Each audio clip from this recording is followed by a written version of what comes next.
All right, if you've ever even glanced at the stock market, you've definitely seen this term, the PE ratio.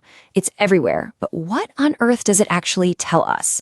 Well, today we're going to cut right through all the jargon and figure out what this powerful little number is all about.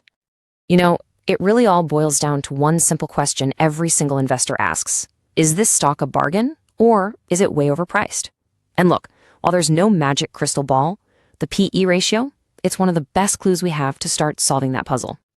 So let's get right to it. What is the PE ratio? The easiest way to think about it is like a price tag.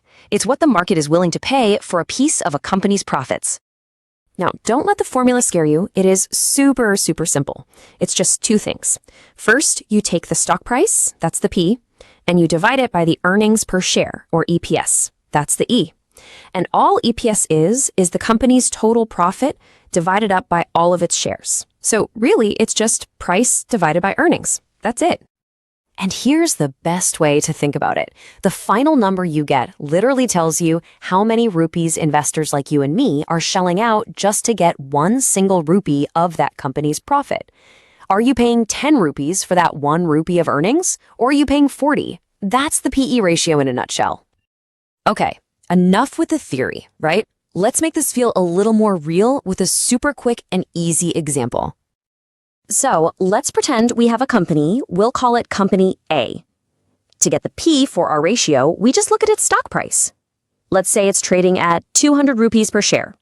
Simple enough? Okay, now for the E, the earnings. We check the reports and see that Company A made a profit of 20 rupees for every single share last year. So we've got our price 200 and our earnings 20. So what do? We just divide the price by the earnings and boom, we get 10. That's our PE ratio. It means that for every 1 rupee this company earns, the market is currently willing to pay 10 rupees for its stock. See? Easy. So now we have our number 10. But what does that actually mean? Is 10 good? Is it bad? Is it high? Is it low? Well, let's decode what the market is trying to tell us with that number. Generally, you'll see two camps. A high PE, let's say 30 or 40, usually signals a ton of excitement. Investors are expecting massive growth, and they're willing to pay a premium for that future potential. But there's a risk, right? Is it really a future superstar, or is it just overhyped? Then, on the flip side, a low PE might be a hidden gem, a total bargain that nobody's noticed yet. Or it could be a red flag for a company that's going nowhere fast. And that brings us to what is, without a doubt, the single most important rule of using the PE ratio. A number like 10 or 30 on its own is completely meaningless. It only starts to tell a story when you give it some context. Take a look at this. It's a perfect real-world example.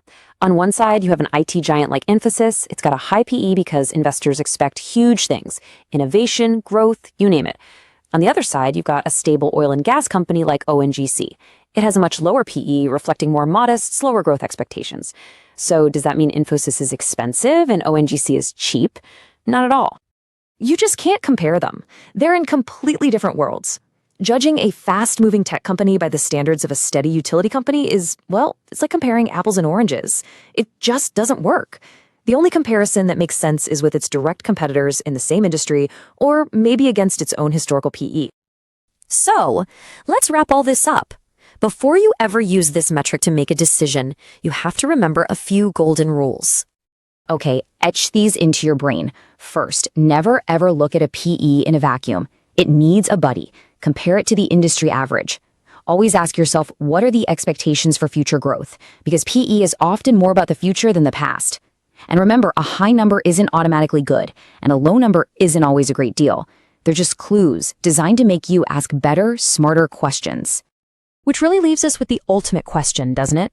The next time you see a stock with a really high PE ratio, is it a wildly risky bet fueled by hype, or is it a brilliant opportunity to get in on the ground floor of something amazing? Well, now you have the tools to start figuring that out for yourself.